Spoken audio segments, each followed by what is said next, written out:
पश्चिम बंगाल में बीजेपी की रथ यात्रा पर घमासान मचा है। हालांकि बीजेपी अध्यक्ष जेपी नड्डा की रैली को इजाजत मिल गई है, लेकिन स्थानीय प्रशासन ने रथ यात्रा को मंजूरी नहीं दी। यानी तय है कि कल से शुरू हो रही रथ यात्रा पर घमासान बढ़ेगा,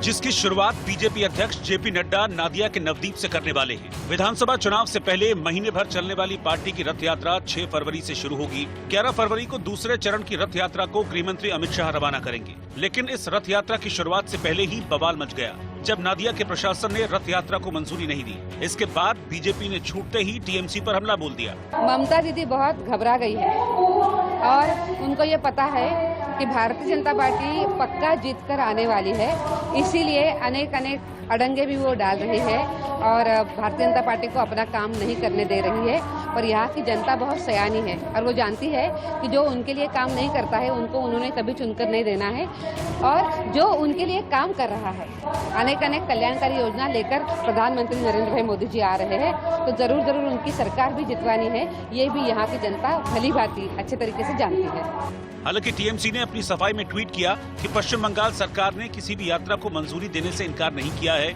जैसा बंगाल बीजेपी का दावा है। वो दुर्भावनापूर्ण प्रचार कर रहे हैं, जिसमें कोई सच्चाई नहीं है। रथ यात्रा को रोकने के लिए एक याचिका हाईकोर्ट में भी दी गई है, लेकिन उस पर कोई फैसला नहीं आया। इसीलिए माना जा रहा है कि बीजेपी रथ यात्रा निकालने की कोशिश करेगी और संकेत है कि इसके बाद सियासी घमासान तेज होगा।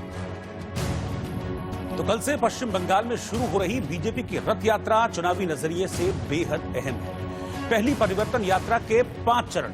पहले चरण में नादिया, मुर्शिदाबाद और नॉर्थ 24 परगना, जबकि दूसरे चरण में कूच बिहार, दार्जिलिंग, उत्तरी दिनाजपुर, दक्षिण दिनाजपुर, अलीपुरद्वार और मालदा।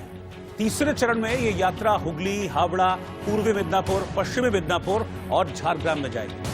चौथे चरण में बर्धमान, आसनसोल, पुरुलिया, बीरभूम और बांकुरा ये रथ यात्रा पहुंचेगी, और 5वां चरण में ये यात्रा कोलकाता और दक्षिण 24 परगना जिलों में पहुंचेगी। पश्चिम बंगाल में चुनाव से पहले सियासी घमासान तेज होता जा रहा है। राज्य में बीजेपी के प्रभारी कैलाश विजयवर्गीय से बात की इंडिया न्यूज के एग्जीक्यूटिव एडिटर मनोज मनु।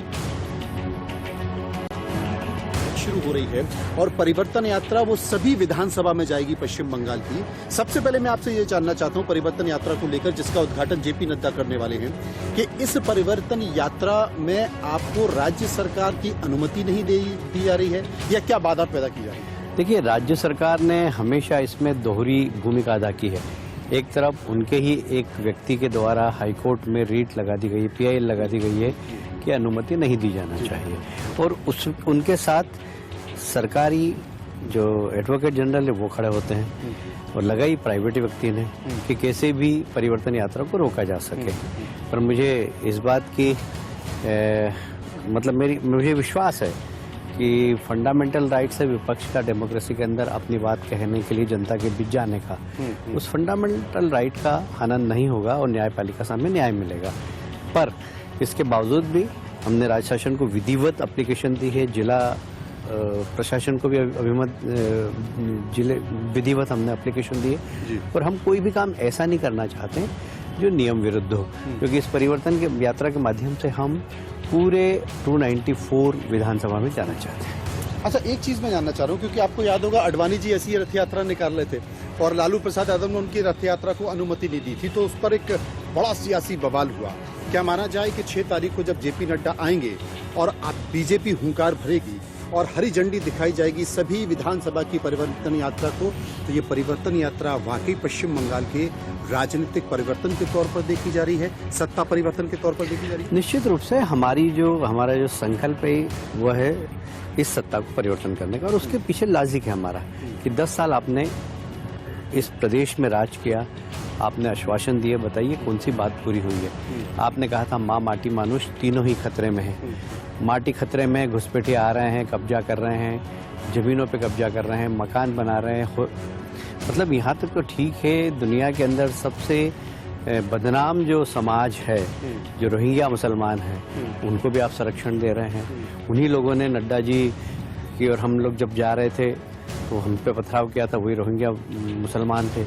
ऐसे लोगों का वोट की राजनीति के अंदर सिर्फ न संरक्षण दे रहे हैं, बल्कि बंगाल की संस्कृति को भी खतरा पैदा कर रहे हैं। और इसलिए बहुत ज़रूरी है कि जनता 10 साल के अंदर हिसाब मांगे कि बताइए कितने लोगों को नौकरी दी आपने, कितने उद्योग लगे नए, स्वास्थ्य की सेवाएं आपके यहाँ कितनी हैं। कोविड के अंदर बहुत सारे लोग मारे गए हैं स्वास्थ्य सुविधा नहीं मिलने के कारण। यहाँ तक कि आप अहंकार के कारण प्रधानमंत्री जी की जो आयुष्मान योजना है, जो 5 लाख रुपए तक का गरीबों को बीमा मिलता है, वह भी आप लागू नहीं करने दे रही है।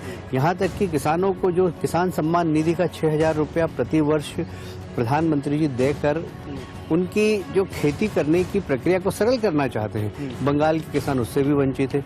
ये आपका अहंकार किस प्रकार का कि केंद्र सरकार जो योजनाएं दे रही है आपको, आपके गरीब जनता को, आप उनके पास तक पहुंचने नहीं देना चाहती। मैं समझता हूं कि इस प्रकार दुर्नीति नहीं होना चाहिए और दुर्भाग्य से बंगाल में ये सब चल रहा है। उधर दिल्ली में बीजेपी के एक प्रतिनिधिमंडल ने चुनाव आयोग से मिलकर पश्चिम बंगाल में निष्पक्ष चुनाव कराने के लिए बड़ी संख्या में अर्धसैनिक बलों को तैनात करने की मांग की है। 7 से ज्यादा चरणों में चुनाव कराए जाने की मांग की गई है। दिलीप घोष से बातचीत की है हमारे संवाददाता संजय शर्मा। दिलीप जी, क्या बीजेपी को सर भाजपा को किसी तरह की आशंका है कि चुनाव बंगाल में निष्पक्ष नहीं हो पाएंगे, आपको चुनाव आयोग आना पड़ा?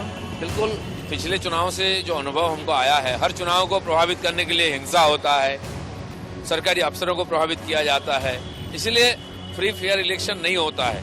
हम चाह रहे हैं कि फ्री फेयर इलेक्शन हो, इसलिए केंद्र सरकार की केंद्रीय चुनाव कमीशन की तरफ से हर प्रकार व्यवस्था, उसमें मुख्यतः जिन ऑफिसरों ने इसको प्रभावित करते हैं उनको अलग किया जाए, सेंट्रल फोर्स पर्याप्त परिमाण में रखा जाए और मैक्सिमम फेज में चुनाव हो जिससे कि कंट्रोल में हो।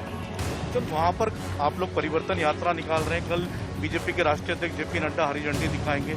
आपको लगता है कि ये यात्राएं ठीक तरीके से निकल पाएंगी, इसमें कोई अशांति गड़बड़ी नहीं होगी? क्योंकि जेपी नड्डा पे हमला हो चुका है एक बार। नहीं, देखिए, बंगाल में राजनीतिक प्रोग्राम में गड़बड़ी होना, हिंसा होना कोई बड़ी बात नहीं है। हम चाह रहे हैं कि इसका अंत हो और वहाँ के लोगों की जो लोकतांत्रिक अधिकार वो अपना प्रयोग कर सकें और फ्री फेयर इलेक्शन हो। मुझे केंद्र, इसलिए चुनाव कमीशन तक हम जाएंगे। अभी सरकार के पास हमने अपील किया है, पूरा योजना बना करके किस प्रकार से हम ये परिवर्तन यात्रा करना चाहते हैं वो डालने का प्रयास कर रहे हैं, लेकिन हर विकल्प को हम टटोलेंगे। आखिरी सवाल सर, आप लोग परिवर्तन यात्रा निकाल रहे हैं, लगता है कि परिवर्तन यात्रा अपना मकसद लक्ष्य पूरा करेगी? बिल्कुल, लोग परिवर्तन के लिए मूड बना चुके हैं, उसको अंतिम रूप देने के लिए हमने ये यात्रा निकाले हैं कि लोगों में जो भय है वो निकल जाए और वो आकर के अपना पोलिंग करें। आरजेडी नेता शिवानंद तिवारी ने सचिन तेंदुलकर पर बड़ा हमला बोला है। किसान आंदोलन पर सचिन तेंदुलकर के ट्वीट पर आरजेडी ने निशाना साधा है। पार्टी के वरिष्ठ नेता शिवानंद तिवारी ने यहां तक कह दिया कि उन्हें भारत रत्न देने का फैसला सही नहीं था। राज्यसभा में केंद्रीय मंत्री रामदास आठवले ने क्षत्रिय समुदाय को आरक्षण देने की मांग उठाई। उन्होंने कहा कि उन्हें आरक्षण मिलना चाहिए। अमेरिकी कंपनी फाइजर ने भारत में अपने वैक्सीन के इमरजेंसी इस्तेमाल की मंजूरी के लिए दिए आवेदन को वापस लेने का फैसला लिया है। दिल्ली में आज से 9वीं और 11वीं के स्कूल खुल गए। 15 दिन पहले 10वीं और 12वीं के स्कूल खोले गए थे। दिल्ली के शिक्षा मंत्री मनीष सिसोदिया ने कहा कि स्कूल खोलकर हम देश को ये विश्वास दिलाना चाहते हैं कि लाइफ पटरी पर लौट रही है। आरबीआई की मौद्रिक नीति समिति की बैठक में ब्याज दरों में कोई बदलाव नहीं किया गया। साथ ही रिजर्व बैंक ने रेपो रेट 4% पर बरकरार रखा है।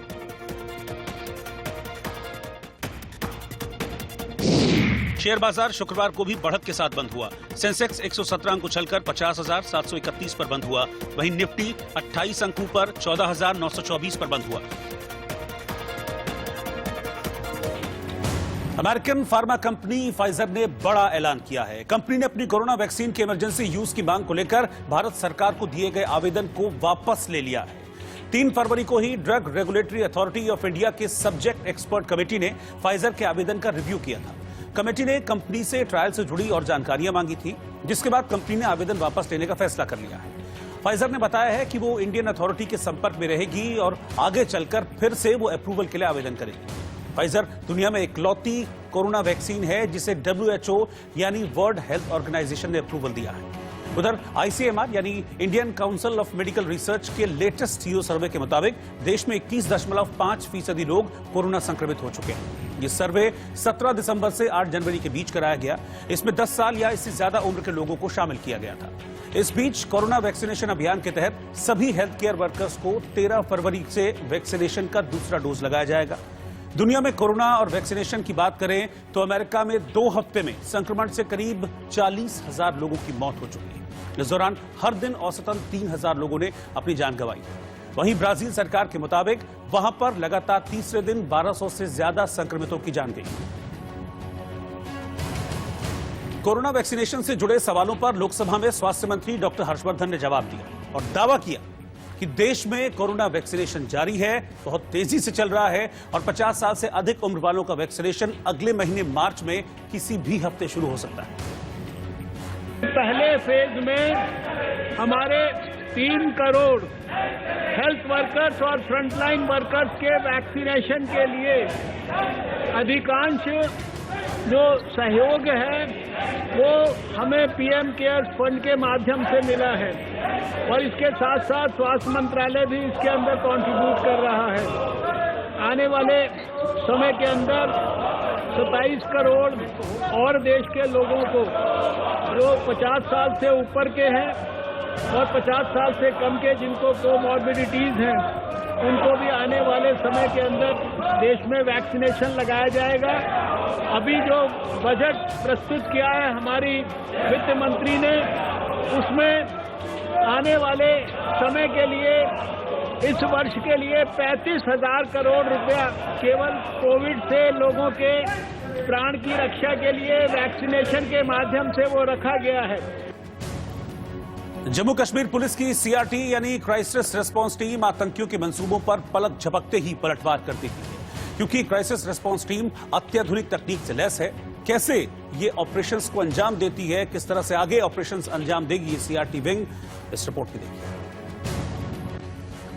पाकिस्तान कई तरह के नापाक इरादों के साथ जम्मू कश्मीर में हालात खराब करना चाहता है, मगर सीमा के अंदर यानी कि हिंटरलैंड में जम्मू कश्मीर पुलिस, खासतौर पे उसकी क्राइसिस रिस्पांस टीम जो है वो किस तरीके से पाकिस्तान की गतिविधियों को देखने और उन्हें न्यूट्रलाइज करने के लिए तैयार है, वो आपको बताएंगे। जी हां, आपको बता दूं जम्मू कश्मीर पुलिस का सीआरटी विंग, जी हां क्राइसिस रिस्पांस टीम, जबकि कोई भी अगर आपदा आती है, आतंकी दिखते हैं तो उस पर कार्रवाई करने के लिए तैयार रहती है। आप देखेंगे ये टीम जो है कई तरह के आधुनिक हथियारों और इक्विपमेंट्स के साथ लैस है। आप देखेंगे ये फौलाद के बने हुए वो जम्मू कश्मीर पुलिस के जवान हैं जो आतंकियों पर कहर बनकर टूटते हैं। आपको बता दूं पाकिस्तान चाहे मंसूबे बनाए, मगर इन जवानों के हाथों में वो हुनर है जो आतंकियों को एक पलक झपकते ही ढेर कर देता है। आपको बताऊं घातक हथियार, आंखें दुश्मन पर, और कहीं भी अगर ये जानकारी मिलती है कि आतंकी छुपे हुए हैं, किसी घर में हैं, किसी जंगल में हैं, घुसपैठ करके अंदर आ चुके हैं, यही जवान हैं जो तुरंत जो है उस इलाके में पहुंचकर उन आतंकियों का सफाया करते हैं। को नमूना दिखाते हैं जम्मू कश्मीर पुलिस की क्राइसिस रिस्पांस टीम के एक्शन का। जी हां, आपको बता दूं कि जवान इस वक्त एक रूम इंटरवेंशन के लिए जा रहे हैं, यानी कि एक बिल्डिंग में आतंकी छुपे हों तो उसके बाद ये कैसे काम करते हैं। आप देखें किस स्ट्रेटेजी के साथ ये लोग अंदर घुस रहे हैं और अंदर जाने के बाद किस तरीके से इन्हें यानी कि इस घर में छुपे हुए आतंकियों को मार गिराना है, क्योंकि इस घर के अंदर कोई होस्टेज भी हो सकते हैं, कुछ लोग जो हो सकते हैं जिन्हें आतंकियों ने बंधक बनाया हो। ऐसे में ये जवान एकदम कहर बनकर इस इलाके पे टूट पड़ेंगे, इस बिल्डिंग के अंदर घुसेंगे और उसके बाद अंदर छुपे हुए आतंकियों को मार गिराएंगे और लोगों को सुरक्षित बाहर निकालेंगे। स्ट्रेटेजी देखिए, दरवाजा है, दरवाजे के अंदर आतंकी हैं जिन्होंने किसी को होस्टेज बनाया है।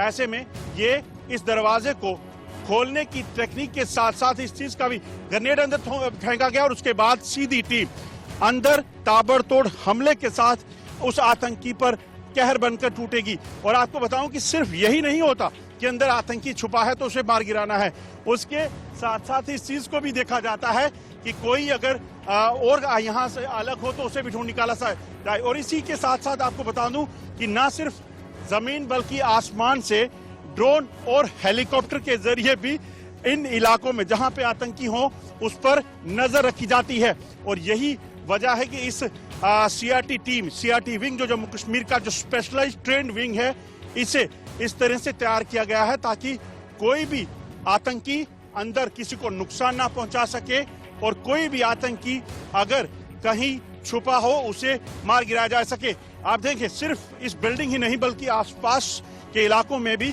इस तरीके से इन जवानों की तैनाती होती है कि कोई भाप तक नहीं पाता कि आखिरकार फायर कहां से आ रहा है। और ये जवान, ये स्पेशल विंग जो है जम्मू कश्मीर पुलिस का, ये उन आतंकियों पर टूट पड़ते हैं। और ये जम्मू कश्मीर पुलिस का वो एक कमांड व्हीकल है जिसे ड्रैगन आई कहा जाए तो गलत नहीं होगा। ड्रैगन आई क्यों? क्योंकि इस व्हीकल को बुलेट प्रूफ तरीके से बनाया गया है ताकि इसमें बैठे किसी भी जवान, किसी भी अफसर को कोई नुकसान ना हो। और इसके ऊपर ठीक अगर आप देखेंगे तो लंबा टावर जो है वो लगाया गया है। ये हाइड्रोलिक सिस्टम से बनाया गया टावर है और इसकी ऊंचाई 60 फीट है। 60 फीट की ऊंचाई से इस गाड़ी के जरिए किसी भी इलाके में यहाँ एनकाउंटर है, यहाँ आतंकी हैं, जहाँ सस्पेक्टेड लोग देखे गए हैं, उस पर नजर रखी जा सकती है। न सिर्फ नजर बल्कि किसी भी तरह की कमांड भी। आपको बताऊं कि सीनियर ऑफिसर्स इस व्हीकल का इस्तेमाल इस प्लानिंग के लिए करते हैं कि अगर आतंकी कहीं छुपे हैं तो उन पर जो है वो नजर रखी जाए। और इस टावर के ऊपर जो कैमरा लगा है वो इस कदर बेहतरीन हाई रेजोल्यूशन कैमरा है कि लगभग 3 किलोमीटर की इलाके में किसी भी चीज को बेहतर से बेहतर क्वालिटी जो है वो देख सकता है। आप देखें, इसमें बैठे जवान इस वक्त एक लगभग 1.5 किलोमीटर दूर एक सामने एक बिल्डिंग पर नजर रखे हुए हैं। इसमें कौन कौन है, क्या हरकत हो रही है, इस पर नजर रख सकते हैं। इसके साथ साथ एक बैठे साथ जो एक और जवान बैठा है वो इस इलाके में छुपे हुए जो लोग हैं उनको वार्निंग दे रहे हैं, यानी कि कमांड कर रहे हैं यहाँ से कि आतंकी अगर यहाँ पे हैं तो वो सरेंडर करें, नहीं तो उनके खिलाफ कार्रवाई की जाएगी। राजस्थान में बीजेपी विधायक प्रताप लाल भील के खिलाफ रेप का केस दर्ज किया गया। राजस्थान के उदयपुर में बीजेपी के विधायक प्रताप लाल भील के खिलाफ एक महिला ने रेप का आरोप लगाया है। महिला ने कहा कि शादी का झांसा देकर रेप किया गया, जिसके बाद आरोपी विधायक के खिलाफ केस दर्ज कर लिया गया है। पिछले कुछ दिनों से कोरोना से संक्रमित रहे खंडवा से बीजेपी के सांसद नंद कुमार सिंह चौहान की हालत गंभीर है। उन्हें एयर एम्बुलेंस के जरिए दिल्ली भेजने का फैसला किया गया है। उत्तर प्रदेश में लखनऊ के लोक भवन के सामने एक ही परिवार के 5 लोगों ने आत्मदाह का प्रयास किया। सभी को एक साथ तेल उड़ेलता देख पुलिस ने दौड़कर पकड़ लिया और उन्हें अस्पताल ले गए। उत्तर प्रदेश विधान परिषद में नवनिर्वाचित सदस्यों को कार्यकारी सभापति कुंवर मानवेंद्र सिंह ने शपथ दिलाई। इस दौरान भारतीय जनता पार्टी के सभी 10 सदस्यों ने शपथ ली, लेकिन वहीं समाजवादी पार्टी के सदस्य राजेंद्र चौधरी शपथ लेने नहीं पहुंचे। मैं सुरेंद्र चौधरी, जो विधान परिषद का सदस्य निर्वाचित हुआ हूँ, ईश्वर की शपथ लेता हूँ कि मैं विधि द्वारा स्थापित भारत के संविधान के प्रति सच्ची श्रद्धा और निष्ठा रखूंगा। दिल्ली में 16 जनवरी से शुरू हुए टीकाकरण अभियान में अब तक 49 लाख से ज्यादा लोगों को कोरोना का टीका लग चुका है। इसमें से 97% लोगों ने कोविड-19 वैक्सीन से संतुष्टि जताई है। अवैध निर्माण मामले में अभिनेता सोनू सूद को बीएमसी से मिले नोटिस में सुप्रीम कोर्ट ने रोक लगा दी है। सुप्रीम कोर्ट ने बीएमसी से कहा है कि सोनू सूद के खिलाफ फिलहाल कोई कार्रवाई न की जाए। नाना पटोले को महाराष्ट्र कांग्रेस कमेटी के अध्यक्ष के तौर पर नियुक्त किया गया है। इससे पहले महाराष्ट्र विधानसभा के अध्यक्ष नाना पटोले ने गुरुवार को अपने पद से इस्तीफा दे दिया था। कोरोना महामारी के दौरान अक्टूबर 2020 में सिविल सेवा परीक्षा में अंतिम प्रयास देने वाले छात्रों के लिए राहत भरी खबर है। सुप्रीम कोर्ट वैसे अभ्यर्थियों को यूपीएससी की सिविल सेवा परीक्षा के लिए एक और मौका देने के लिए तैयार हो गया है, जो 2020 में महामारी के कारण अपना अंतिम प्रयास नहीं कर पाए थे।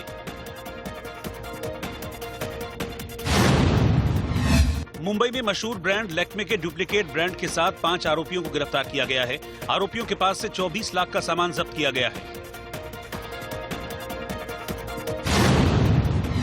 पाकिस्तान ने एक बार फिर कश्मीर का मुद्दा उठाने की कोशिश की। पाकिस्तानी प्रधानमंत्री इमरान खान ने ट्वीट कर कहा कि पाकिस्तान संयुक्त राष्ट्र के नियमों के तहत जम्मू कश्मीर के मसले का हल चाहता है। भारतीय रिजर्व बैंक ने खुदरा निवेशकों को एक नई सुविधा देने का ऐलान किया है। इसके तहत अब खुदरा निवेशक ऑनलाइन सरकारी सिक्योरिटीज में सीधे निवेश कर पाएंगे। और आंख कान खोल के मैं आज के लिए बस इतना ही। बाकी की खबरों के लिए आप लगातार बने रहिए इंडिया न्यूज के साथ। नमस्कार।